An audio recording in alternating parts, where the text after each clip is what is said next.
Taylor Swift is undoubtedly one of the most popular artists in the world. She's likely one of the most popular people as well, at least in the English world.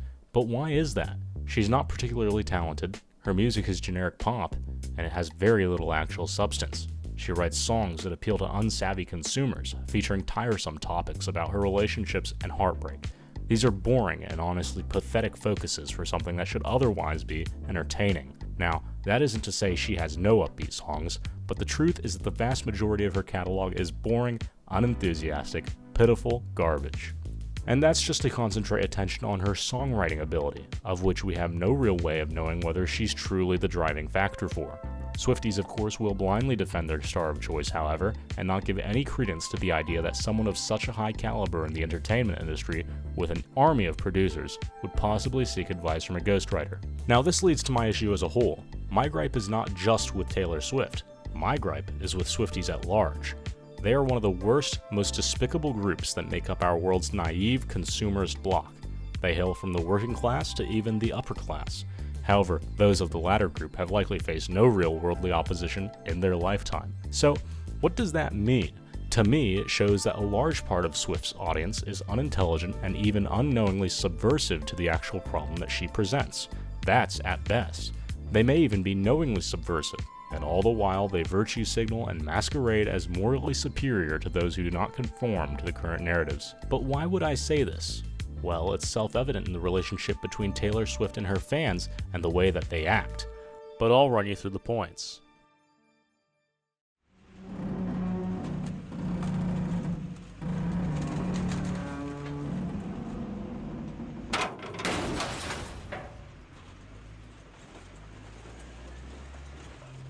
The first and most obvious point is that Taylor Swift does not care about you. This should go without saying, but these people really aren't the brightest here. Taylor Swift cannot possibly care for each of her millions of fans, whether she would like to or not. People of her status simply do not care about those who prop them up to such levels. Of course, there are influential people out there who are worse than her in terms of impact and popularity, but Swift truly does not provide any benefits to society. But still, people will stand her on a pedestal at such an astronomical level. This is someone who cannot even begin to think of their existence.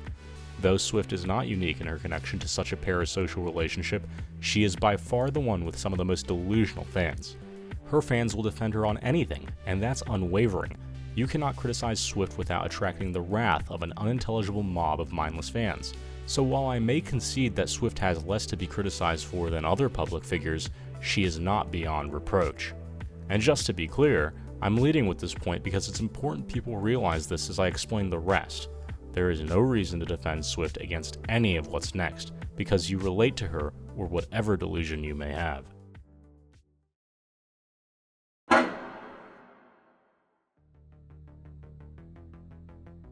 This is the first reason Swifties are some of the dumbest reprobates on the planet: the Ticketmaster controversy. There was so much involved in this problem that it's almost hard to find a place to start. But I'll begin by running through the situation. Taylor Swift announced her infamous Eras Tour to her depraved fanbase, leading to what can only be described as chaos. When tickets went on sale, Ticketmaster's website crashed because of the influx of crazed fans. That caused some people to have literal breakdowns. Yes, over not being able to see their hero, Taylor Swift, at a concert.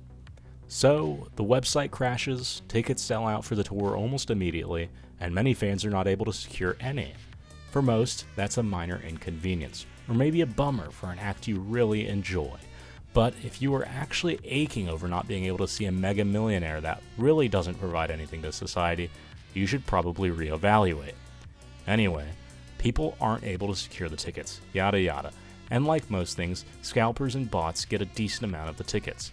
Unfortunate, I guess. Well, if you thought computer nerds complaining about not being able to get the latest $2,000 graphics card at release were bad, you would have never expected the wrath that Swifties were going to bring down. These people, freaks even, brought the world to its knees over a shitty ticket sales platform. 2 weeks later, class action lawsuits were brought against the company, and I shit you not, won by a lead plaintiff named Barfus. Embarrassing. There was a whole process with these lawsuits that just shows the absolute freakout that these people will have. even through the legal system, but I don't want to dilute this video in legality.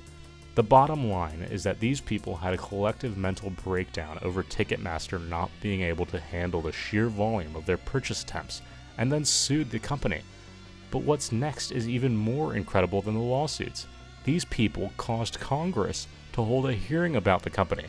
Congress, which does absolutely nothing, held a bipartisan hearing criticizing the company as a monopoly, led in part by the glorious loser, AOC. Geez, I'm really glad we want to break up some shitty ticket sales company instead of the banks or the media. But honestly, that's really the main point here. These virtuistic loser fans of Taylor Swift have borderline autistic freakouts, causing Congress to legitimately target a ticketing platform, all because they believe they're entitled to a ticket to see their hero. These people are nowhere near smart enough to realize that there are far worse monopolies out there, or that theirs truly, Taylor Swift, is a billionaire at this point, off their backs. Like most millennials, they will whine that the world is broken and unfair to them, and then be the sole reason things are the way they are. It's honestly embarrassing. While I was making this video, I came to find out President Biden's Justice Department is opening an antitrust lawsuit into Ticketmaster. I am so happy to see that the government is serving the needs of the people.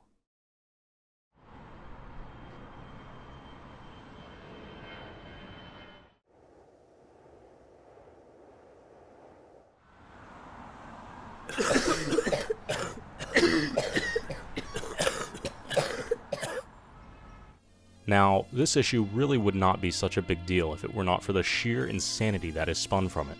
Owning private jets is not necessarily wrong or inherently evil, but it certainly will completely set you apart from the 99% of people who will never have such an opportunity. The secondary issue stemming from this is climate change. Personally, I'm not too concerned about climate change. It's not something I can fight, and it's well established that corporations, along with the top 1%, account for the vast majority of carbon emissions. Swifties, on the other hand, would be more inclined to care about both issues, though. So you'd think they'd be critical of their celebrity of choice. Well, you'd be wrong. Her fans, who would have you believe are the good egalitarian-supporting environmentalists, actually have no problem with the Jets. They even support it. How do they support it? It beats me, but here's some of their arguments. The first rationalization that some people will be quick to give is that she needs it for security purposes. It sort of makes sense, but Swifties are the only reason that security would ever be an issue. Regardless of that, though, she can hire a security detail if she absolutely has to, then fly commercial like the rest of us. Another reasoning some will offer is that she needs to get to concerts and events quickly. Well, I'm sorry to burst your bubble, but she can stagger tour dates. If she can't make an event she personally wants to attend, that's tough luck. We all have to deal with a schedule conflict now and then. The last major rationale, or rather excuse, for Swift's jet usage is that she buys carbon credits. And yes, people genuinely defend her using this point. If you don't know what carbon credits are, they're purchased by rich people and corporations to supposedly offset their carbon footprint. Don't be deceived by that term, by the way, it's not real. Anyway, these carbon credits intend to remove carbon from the atmosphere by planting trees. Because trees capture carbon, right? That's rich thinking right there. Well, the trees will actually do little to recapture the carbon in their infancy, and the credits are scientifically unproven. What does this all mean?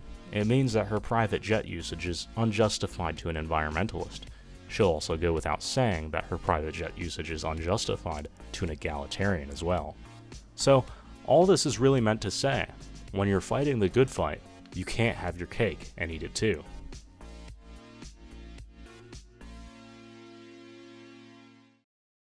Real quick while I'm on this topic, Taylor Swift also threatened legal action against a college student who tracked and publicized her private jet stops. She legitimately threw a hissy fit, leveraging the legal system over something that is public record. While she is not alone in taking these actions, I want people to realize that this was not her only act of weaponizing the legal system. In 2017, a goofy blog claimed that one of her songs was a nod to the right. Her legal team demanded a retraction, complete removal of the story, and a cease and desist, an absolute infringement on free speech, so much so that even the American Civil Liberties Union stepped in, And thanks to the ACLU, that article is still up today, despite her incredibly liberal turn.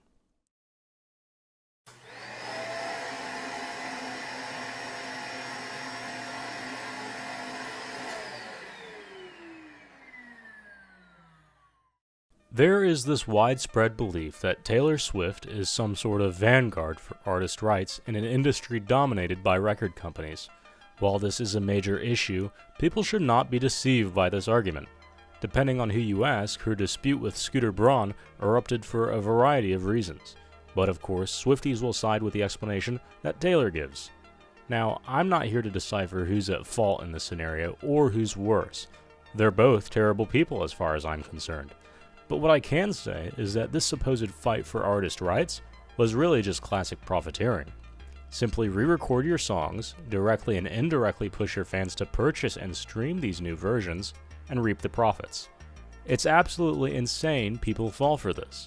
I cannot recall how many times someone would ask, is it Taylor's version, when talking about listening to her music. But leave it to the brainless Swifties to take up such an absurd stance. And while yes, it may not make a difference in terms of people who stream music, she was still able to sell an exorbitant amount of copies, all because of the hype. This only goes to show the rot of consumerism, which Swifties are some of the biggest partakers in.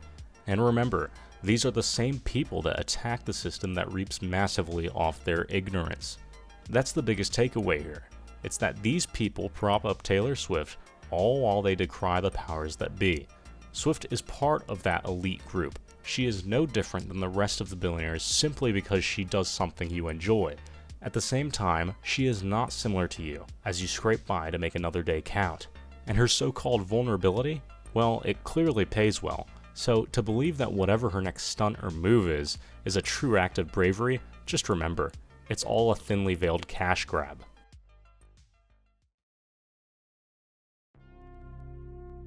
I first realized that Swifties were not quite all there nearly a year ago when I read a Time magazine article about them.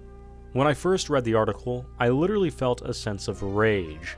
Anger because these people, in the midst of a near economic crisis for the common man, chose to pour money into this woman's pockets. Here are the important parts from that article. First, the Eras Tour's projected growth reached nearly $2.2 billion in North America. Alright, she sells well. But then it came down to the spending around the tour. Forbes projected $5 billion in consumer spending spurred on by the tour. That includes things like hotels, food, and transportation. That broke down to about $1,300 to $1,500 per Swiftie. By comparison, a typical live performance only generates around $300 per $100 spent on the performance. That told me that Swifties are by far one of the most abhorrent groups of consumers ever, spending so much money on costumes, merchandise, dining, and travel. It's honestly really pathetic, and quite stupid considering nearly 50% of Swifties make less than $50,000 a year. But despite all that, some will still hitch a flight to Europe to see her again, spending an insane amount of money. And they're proud of it.